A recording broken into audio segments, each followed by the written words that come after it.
Part 1। कहानी पछतावा। कहते हैं कि जिंदगी में हर एक को हर सुख नहीं मिलता है, कुछ न कुछ अधूरा सा रह जाता है। कई तमन्नाएं अधूरी सी रह जाती हैं और उसे पूरा करने का दूसरा मौका जिंदगी हमें नहीं देती। उस वक्त हमारे पास वो गुजरे हुए लम्हों की यादें ही रह जाती हैं। आंसुओं से हम याद तो करते हैं लेकिन उसको पा नहीं सकते। ऐसे ही एक हसीन याद जो अब मेरे जीवन की किताब में है, मेरे अतीत का एक पन्ना। मेरा नाम भावना है। आज मेरी माँ इस दुनिया में नहीं है। उनके गुजरने का कारण मैं थी। उनको गुजरे हुए 8 साल बीत गए, लेकिन आज भी जब उनके तस्वीर के सामने खड़ी होकर उन्हें याद करती हूँ तो मेरी आँख से केवल पश्चाताप के आंसू ही बहते हैं। मैं एक औरत होकर भी उनका दर्द न समझ पाई। यही गम मुझे खाए जा रहा है। मेरी माँ का नाम सुमन था। वो सूरत के सबसे रईस अखिलेश की इकलौती संतान थी। इस वजह से वो बड़े नाजों से पली थी। मेरी माँ पढ़ाई में अच्छी होने के साथ साथ खूबसूरत भी बहुत थी। एमबीए करने के बाद उन्हें वहीं एक बैंक में नौकरी भी मिल गई। बेटी जब जवान होने लगती है तब से उसकी माँ को उसकी शादी की चिंता होने लगती है। मेरी नानी को भी उस वक्त अपनी बेटी की शादी की चिंता ज़्यादा होती। जब कोई पूछ लेता कि बेटी की शादी कब कर रही हो तो नानी चुप हो जाती। मेरी माँ ने अपनी ज़िंदगी के लिए जो सपने देखे थे वह उन्हें पूरा करना चाहती थी शादी की पहले। इसीलिए जब कोई रिश्ता आता तो वो उन्हें मना कर देती। बैंक में नौकरी मिल जाने पर मानो उन्हें पंख मिल गए हैं गगन में ऊंची उड़ान भरने को। बैंक में बहुत जल्द उनका एक ग्रुप बन गया जिसमें सब हम उम्र ही थे, पीहू, नाहर, शंकर और केशव। केशव खूबसूरत, नेक सीरत, यानी किसी को भी पल भर में अपना बना लेने का हुनर था उसमें। वह सबका चहेता था।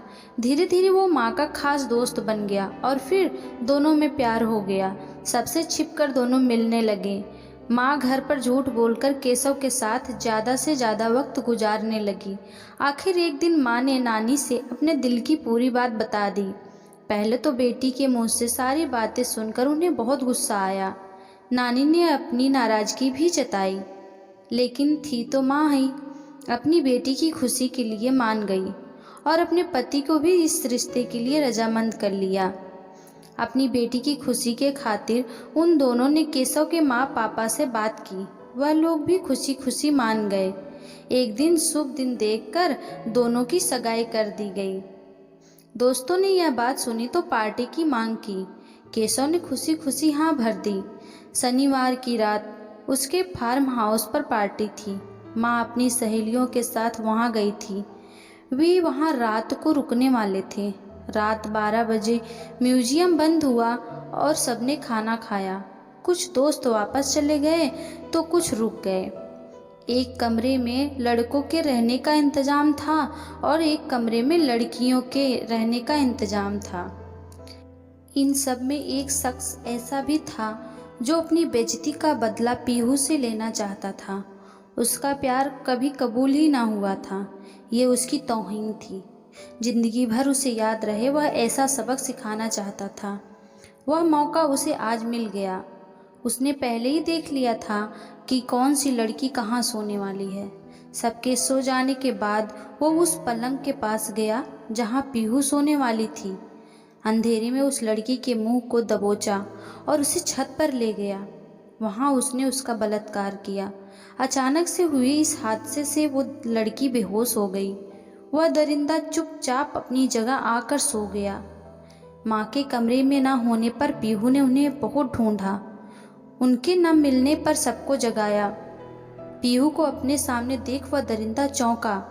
यह यहाँ है तो कल रात मैंने। पीहू के मुंह से यह सुनकर कि सुमन गायब है, उसके पैरों तले जमीन खिसक गई। और अगर केशव को पता चला तो वह उसे जिंदा नहीं छोड़ेगा। यह बात सोचकर वह बाथरूम में डर के मारे छुप गया। आखिरकार छत से आती आवाज़ सुन सब ऊपर गए और जो देखा उससे उनकी आंखें शर्म से झुक गई। माँ वहाँ बंधी हुई पड़ी थी। पीहू नीचे से एक चादर ले आई और माँ को ढक दिया। माँ केशव से लिपटकर बहुत रोई, लेकिन उसके पास भी बोलने के लिए शब्द नहीं थे। सब सूरत वापस आ गए। नानी ने जब इस हादसे के बारे में सुना तो कुछ बोल ना पाई, सोफे पर गिर पड़ी।